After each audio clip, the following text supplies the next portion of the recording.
Madame, Monsieur, bonsoir.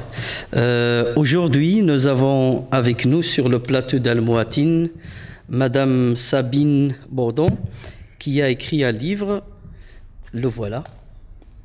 Voilà, donc ce livre qui porte le titre de Cheikh Mat, Le roi est pris. Donc Sabine, bonsoir. Bonsoir. Sabine, est-ce que en quelques mots tu peux nous parler de toi?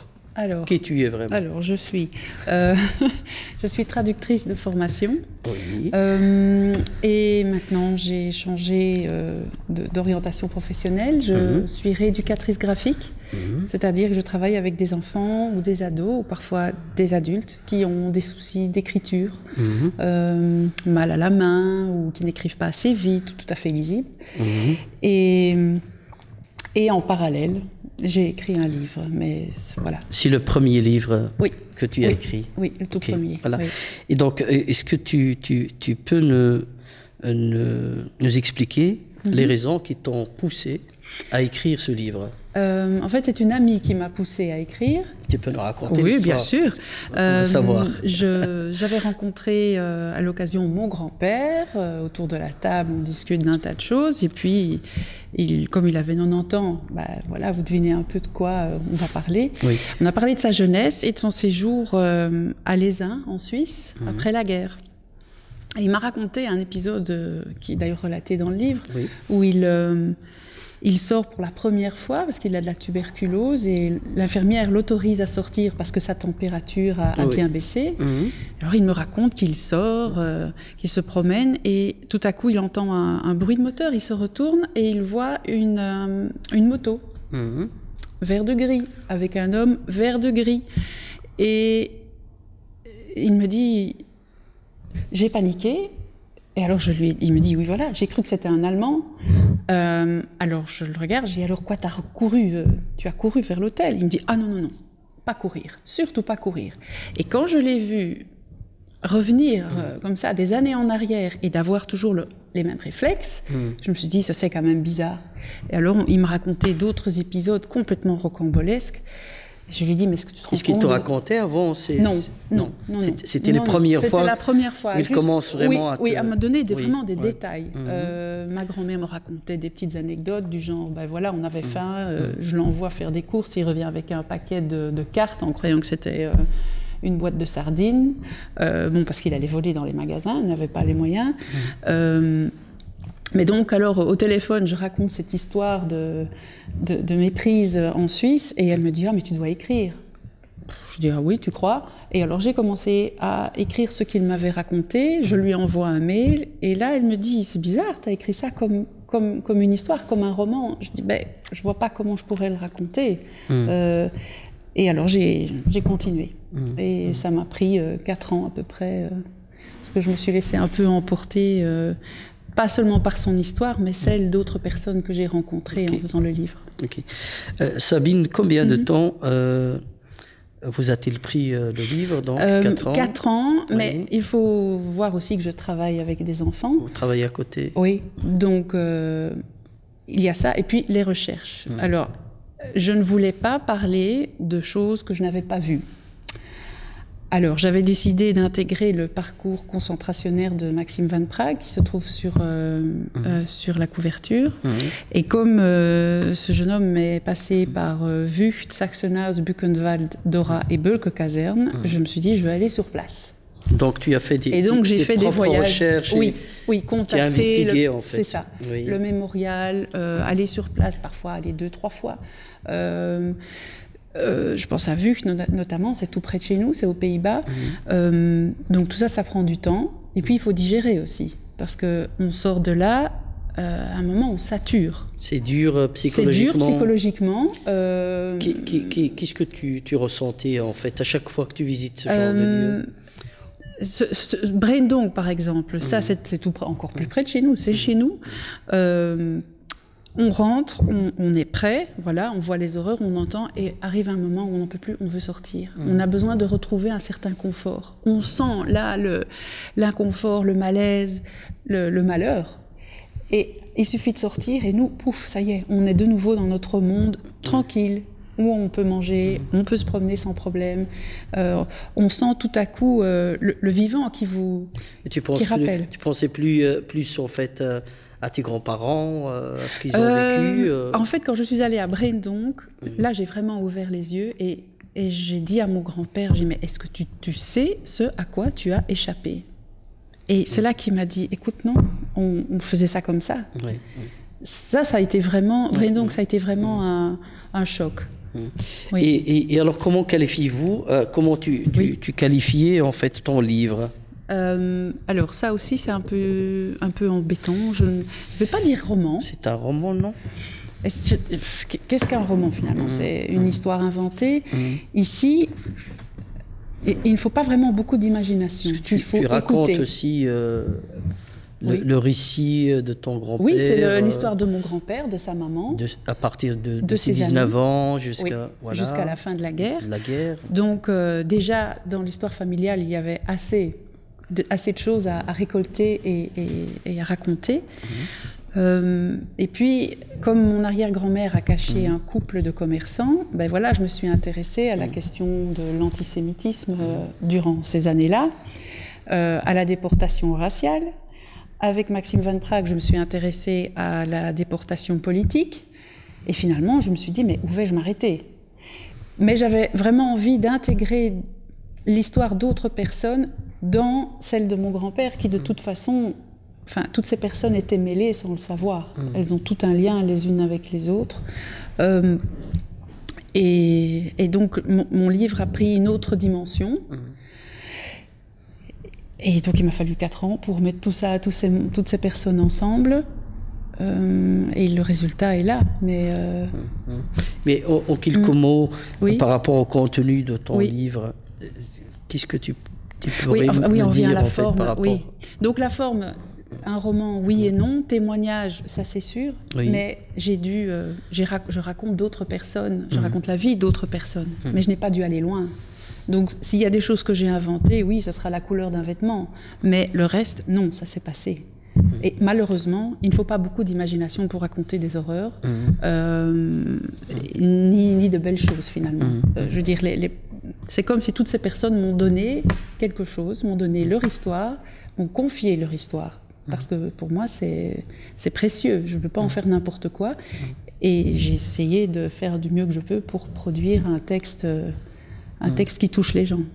Et par exemple, y a-t-il des passages plus difficiles à écrire que d'autres? Oui, je me souviens de 2 passages. Un que j'ai enlevé parce qu'il y avait une incertitude, notamment la fameuse baignoire. Donc, avenue Louise, il y avait les bureaux de la Gestapo. Ça, c'est quelque chose que je savais depuis toute petite. Tout à fait. Parce que bon, voilà, je fais partie de ce milieu de résistants, donc voilà, j'ai appris plus de choses probablement que mes camarades de classe. Et donc, il y avait des témoignages qui se contredisaient. Donc, j'ai décidé d'enlever l'épisode, l'écriture de la scène de la baignoire, comme je l'appelle. Bon, il m'a fallu du temps pour me remettre après, parce que... au début, on se dit, allez, on va écrire, mais on va écrire des horreurs. Et ça fait peur. On sait qu'on doit en parler, mais ça fait peur. Et puis, pour finir, je l'ai enlevé, parce que ça ne collait pas, donc tant mieux. Mais alors, vraiment, le plus pénible, c'était les enfants de Vught. Donc, aux Pays-Bas, donc il y a des femmes, des familles qui sont éclatées, des fratries qui sont éclatées. Les petites filles ne restent pas avec leurs frères. Ces enfants sont mis dans des baraques, ne peuvent pas sortir, donc s'ennuient toute la journée, tombent malades, meurent, et la décision tombe un jour de vider le camp des enfants. Ces enfants ont voyagé, certains avec leurs parents et certains seuls. Un voyage de plusieurs jours vers Sobibor, qui est un centre d'extermination immédiate. Ils étaient à peu près 1296. Et ça a été un choc. D'apprendre qu'on peut envoyer un petit bébé de 3 mois, seul, jusqu'à Sobibor. Et donc, voilà, on apprend la nouvelle, mais après, on va dans la réalité. Qu'est-ce que c'est un voyage jusqu'à Sobibor? Voilà, je suis allée jusqu'à Sobibor grâce à la Fondation Auschwitz qui organisait un voyage sur les centres d'extermination immédiate en Pologne. Et puis alors je lis, et je tombe un petit peu... je tombe de ma chaise, quoi. Je me dis, c'est pas possible, on peut pas aller jusque-là. Mais si. Et alors il faut rendre. Alors à partir du moment où j'avais fini mon texte, il m'a fallu 1 semaine. Je ne voulais plus entendre parler du livre. C'était fini. Parce que ces enfants ont fini gazés et brûlés. Voilà. C'était l'épisode, je crois, le plus pénible. Et le côté psychologique depuis... Ah, mais on est content d'avoir fini. Hein. À un moment, je n'en pouvais plus de ce livre. J'en étais mais vraiment dégoûtée. Et on est à la limite de la folie. Pourquoi? Mais parce que on écoute la voix de gens qui ont souffert. Et on se dit, mais c'est pas possible. À chaque fois, on découvre quelque chose encore plus horrible. Ça n'a pas de fin. Et à un moment, il faut arrêter, sinon on devient fou. Ça n'est pas nécessaire de de perdre la raison, sinon on n'a plus rien à raconter après. Ça peut être utile pour écrire, les générations futures aussi, pour les pour d'autres personnes et d'autres enfants, etc. Oui. À comprendre, à connaître, pour justement éviter ce genre de massacre, de maltraitance. Oui. Oui. Non, c'était très très pénible. Et le choix du titre, en fait, pourquoi tu as choisi le Cheikh Mat? Alors ça, c'est tout à fait inconscient. Mais mon grand-père jouait aux échecs. Bon, alors il a appris à jouer aux échecs lorsqu'il était en Suisse. Il n'avait rien à faire, il ne pouvait pas bouger. Et donc un compagnon d'infortune, comme lui, atteint de tuberculose, lui a appris à jouer aux échecs. Alors il me fallait un titre pour mon livre. Très bizarrement, il me fallait le titre avant de continuer à écrire le reste. Alors je me dis, bon, qu'est-ce que je vais faire? Je me dis, je vais faire un petit clin d'œil à sa passion. Bon, échec et maths, ça me semblait un peu trop facile. Alors j'ai regardé un petit peu l'origine du jeu. Et on peut remonter, évidemment, avec la civilisation arabe et encore perse. Et je vois l'origine, l'étymologie en fait qui sort. Donc, Cheikh Mat, donc le roi est pris, ou mort même, et l'évolution de ce jeu. À partir du moment où il arrive au Moyen-Âge chez nous, tout à coup, on a une reine, un roi, une tour. Enfin, je veux dire, les pièces changent. Je me suis dit, voilà, c'est bon, c'est fait, j'ai trouvé. Et puis, un des relecteurs m'a dit, oui, mais bon, c'est quoi le lien avec le titre et ton histoire? Je dis, c'est un clin d'œil. Oui, c'est en plus ou quoi? Non, il faut que tu creuses. Qu'il ait l'adéquation entre les deux. Creuse. Alors moi, je suis là en train de me poser la question. Et puis c'est apparu le jour, la nuit, le blanc, le noir. La pièce la plus importante, c'est la femme. Alors que quelqu'un qui n'y connaît absolument rien va se dire c'est le roi. Eh bien non, la pièce la plus puissante, c'est la femme. Et un plateau d'échecs, c'est un peu le miroir du monde aussi. Et donc on voit tous ces rapports de force. La dimension du temps d'une partie de jeu d'échecs est très semblable à ce que mon grand-père a vécu. Moi, je pensais que lui, tous les jours, il faisait quelque chose, quoi. Soit passer du courrier, accompagner quelqu'un, ou aller régler des comptes. Mais il m'a dit, non, il y a des jours où on ne faisait rien. Donc, il y a une lenteur, tout à coup. Et je me suis dit, tiens, il y a énormément de parallèles entre une partie d'échecs et ce qu'il a vécu. Et puis alors, comme je n'avais pas de chapitre, je me suis dit, tiens, ça serait peut-être bien de voir si, dans les histoires que je raconte, il y a une expression de jeu d'échecs qui peut illustrer, en fait, ce que je viens de raconter. Et j'ai trouvé des similitudes. Oui. Donc, chaque chapitre a un rapport avec le jeu d'échecs. Et si c'est ton grand-père ici sur la photo? Non, ça c'est Maxime Van Praag. Mon grand-père, sa photo est à l'intérieur. Oui. Ok. Que peut-on trouver dans votre bibliothèque, Sabine? Alors, j'aime beaucoup Elif Shafak, une écrivaine turque. C'est du petit lait ce qu'elle écrit. C'est absolument merveilleusement traduit. C'est On ne sent même pas qu'il y a eu un traducteur, c'est bien dommage à dire, mais non, le traducteur est tellement bien qu'on ne sent pas sa présence. On ne sent que la voix d'Elif Shafak. Elle a écrit Bonbon Palace. C'est le genre de livre que je n'aime pas terminer parce que j'ai peur de fermer la page, de tourner la dernière page. Voilà, il y a comme ça 2 auteurs avec qui j'ai ça, Delerme et Elif Shafak. Et qu'est-ce que tu es en train de lire pour l'instant? Pour le moment, c'est Catherine Mansfield, une contemporaine de Virginia Woolf, mais qui est beaucoup plus abordable que Virginia Woolf, qui est quand même un peu le Proust anglais, si on veut. Et une écriture aussi très simple, des petites histoires, des clins d'œil dans la vie. Et ça, c'est très agréable. C'est une découverte, je ne connaissais pas. Je viens de la découvrir. Et tu es en train de travailler sur un autre travail, oui, un projet futur? Je travaille sur la vie de Maxime Van Praag. Donc je vais, j'ai déjà le titre, hein, comme ça on sait tout. Ça s'appelle Compte à rebours. Et je raconte son histoire à l'envers. Donc je commence par la fin. Donc je vais probablement me perdre un peu dans la ligne du temps, mais c'est pas grave. J'ai fait un grand papier avec tous mes repères.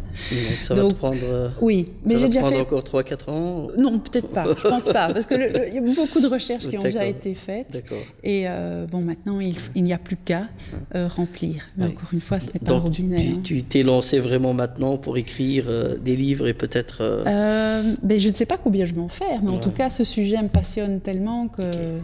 Il y a ça, et puis alors un travail de recherche au CG Soma sur l'enfance durant la guerre, mais en particulier les enfants dans les camps et les camps d'enfants.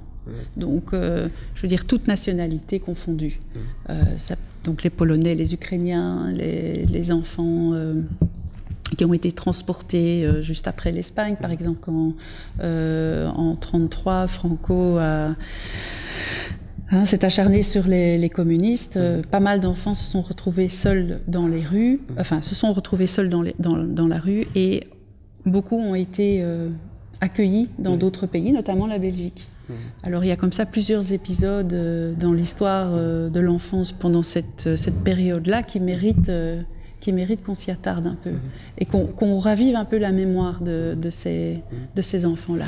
Oui, toi qui t'intéresses un peu donc à toutes ces recherches en fait sur la Deuxième Guerre mondiale et sur la résistance, etc. Qu'est-ce que tu peux nous dire, par exemple, par rapport à l'antisémitisme et la problématique de l'antisémitisme dont vivent en fait nos frères juifs ici en Europe et spécifiquement en Belgique. Est-ce que... Je dois dire que les formations que j'ai suivies avec la Fondation Auschwitz, qui étaient données avant d'aller en Pologne, avant d'aller visiter les camps d'extermination, ont été vraiment très révélatrices. On a bien expliqué la différence de l'antijudaïsme et de l'antisémitisme. Et comment dire, je garde une certaine affinité avec ce problème-là, et je crois que c'est l'héritage de mon arrière-grand-mère qui a caché 2 personnes pendant la guerre. Oui, et ça se trouve dans le livre d'ailleurs. Oui, ça c'est Barbara. Je m'inquiète quand même quand j'entends des commentaires. On en entend encore. Je me souviens des choses qui avaient été dites à un de mes fils parce que justement il parlait des Juifs, ou il avait remarqué qu'au cours de religion, c'est passé ici en Belgique, à l'école communale, il avait notamment remarqué, le professeur parlait des religions et il me dit tiens, il y avait un croissant, il y avait une croix, mais il n'y avait pas l'étoile. Je dis voilà un petit oubli, on ne sait pas d'où ça vient, ça peut être un lapsus, je ne sais pas. Donc je reste vigilante. J'espère que on ne va pas s'endormir, parce que c'est vrai qu'on est nous on a un certain confort et on n'est pas toujours très à l'aise avec la différence, donc on préfère oublier. Donc, les activités de la Fondation, que ce soit dans la pédagogie et les rencontres avec les écoles, sont vraiment nécessaires et pas assez connues. Les activités du musée juif de Belgique aussi, il y a des tas de choses qui se font. Mais je pense qu'il y a un problème de communication. C'est difficile d'arriver. Qu'est-ce qu'il faudra faire, Sabine, à ton avis, pour un petit peu rapprocher déjà, ça serait bien que, que la Fondation ait, par exemple, accès à l'adresse, aux coordonnées de tous les professeurs d'histoire pour envoyer un mailing, si on veut. Mais là, l'information arrive chez le directeur et on n'a pas la certitude que l'information passe vraiment dans les mains d'un professeur de religion ou d'histoire. Mais je pense que l'éducation, c'est le moyen le plus sûr d'éviter les dérives et de susciter des réflexions et de rassembler les jeunes. Les jeunes ne sont pas bêtes, ils ne sont pas... Ils sont avides. Moi, j'ai rencontré des jeunes avides de connaître des choses. Ils ouvrent des yeux tout grands quand on leur parle de camps de concentration, parce que on n'en parle pas. Si, on en parle beaucoup quand il y a les moments des commémorations, mais ils ouvrent des yeux tout grands quand ils ont l'occasion de rencontrer un enfant caché ou un ancien prisonnier. Ils découvrent vraiment la réalité. Oui, et ça ne sont pas que des images. C'est dommage, pourquoi on n'amplifie pas, pourquoi on ne fait pas vraiment ce genre d'activité d'une manière permanente. Oui, je crois qu'il y a un problème de PR, de public relationships. C'est vraiment dommage. Puis il y a des gens que ça n'intéresse pas, il faut le dire. Il y a des profs d'histoire, ils n'en ont rien à faire. Mais avec ce que nous vivons actuellement, il y a tous ces problèmes c'est ça qui est dangereux. de terrorisme, etc. Terrorisme, amalgame. Voilà. Et je me dis, enfin, réveillez-vous, regardez un peu, les gens se sont un peu endormis. Un manque d'empathie vis-à-vis des enfants, notamment. Et quand on entend tout ce qui se passe, je veux pas sortir les choses de leur contexte, ni de faire de comparaisons malheureuses, je veux pas qu'on me fasse dire ce que je n'ai pas dit, mais moi, la souffrance d'un enfant, c'est la souffrance d'un enfant. Alors qu'il soit dans un camp, déporté, pas déporté, ou qu'il se retrouve passé d'une frontière parce qu'on a des gens malades qui demandent des esclaves sexuels de 6 mois. Non, il n'y a rien à faire. Voilà, on s'arrête là. On arrête. Fini.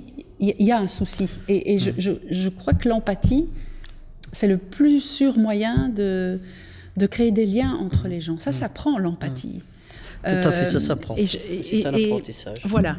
Donc, l'adhésion à l'autre tel qu'il est, considérer l'autre. Oui, inconditionnellement. Et ce n'est pas en restant chacun dans notre coin que on va établir des relations et qu'on va finalement découvrir que l'autre n'est pas si dangereux que ça, parce que c'est quand même la peur, en général. Ce qui est différent, on a peur. Tout à fait. Tout le monde peut... Enfin, il faut être honnête, c'est comme ça. Donc, je voudrais simplement dire que, voilà, on touche aux enfants, on touche au sacré. Là, il faut s'arrêter et il faut réfléchir. Et en ce moment, on le voit bien, beaucoup d'enfants souffrent de ce qui se passe, beaucoup d'enfants ont souffert. Les conditions dans les camps de réfugiés sont scandaleuses. Mais nous, on est tranquille, on est chez nous, on ne voit rien. Alors qu'on a tellement de médias. Et on ne se mobilise pas, parfois on ne veut pas voir non plus. Non, c'est dur à voir, ça c'est sûr. Oui, tout à fait. Des images de camps, c'est dur à voir aussi. On a peur, c'est tout à fait normal. Mais on a des outils pédagogiques, on a des gens qui sont prêts à aller dans les écoles. On a ce qu'il faut, en fait. Et ton grand-père a eu l'occasion d'un petit peu voir ou savoir ce que tu as écrit? Malheureusement, il est décédé juste au moment où c'était terminé. Mais je sais qu'il était très, très fier, très content. Et il m'a toujours donné son temps pour que je puisse l'enregistrer. Il y a des moments, il n'a pas voulu aller plus loin, donc je n'ai pas insisté. Et il ne l'a pas vu fini, malheureusement. Il a accepté ça avec son cœur ouvert. Il a voulu vraiment... Je crois qu'il a fait un effort pour moi. c'était parce pas que vraiment... c'était pas... Il y a des moments où il avait caché des ça larmes, toute sa vie. Oui. Oui. Il n'a pas voulu vraiment dévoiler ce côté caché. Il y a ça, et surtout les gens ne voulaient pas écouter dans son entourage. On lui reprochait d'avoir fait de la résistance, d'avoir mis sa famille en danger. Et même après, je veux dire, d'autres personnes dans la famille, donc pas la famille directe, lui en voulait. Qu'est-ce qu'il faut faire? Rien faire. Il ne faut pas oublier, la population, la majorité de la population n'a rien fait, ou a laissé faire, ou a vécu, ou a subi, comme on veut. 2 à 3% de la population... Pas vraiment le choix aussi. Oui, voilà. On a un régime de terreur, il y a des policiers, il y a des soldats partout. Nous, on ne peut pas imaginer ça. Et donc, il y a 2 ou 3% de la population qui fait de la résistance et 2 ou 3% de la population qui fait de la collaboration. C'est pas énorme. Et bon, voilà. Moi, j'ai encore la chance, entre guillemets, d'avoir eu, je veux dire, une famille engagée dans la résistance. Je ne juge absolument pas l'autre côté, ça c'est sûr. Mais... où peut-on trouver ce livre? Alors, pour celles et ceux qui veulent le procurer? Alors, il est en vente sur le site du livre en papier, la plateforme de vente. Il y en a aussi chez Filigrane. Je suis un peu en retard, mais il y en aura chez Tropisme aussi, et au musée de l'Armée bientôt aussi. Ok. Voilà. Sabine, merci. Merci de nous avoir parlé de ce beau livre. Je conseille de le lire parce qu'il y a vraiment énormément de choses à apprendre sur la résistance et surtout sur l'histoire de ton grand-père. Voilà. Merci. Merci, c'est moi qui vous remercie. Madame, monsieur, au revoir et à la semaine prochaine.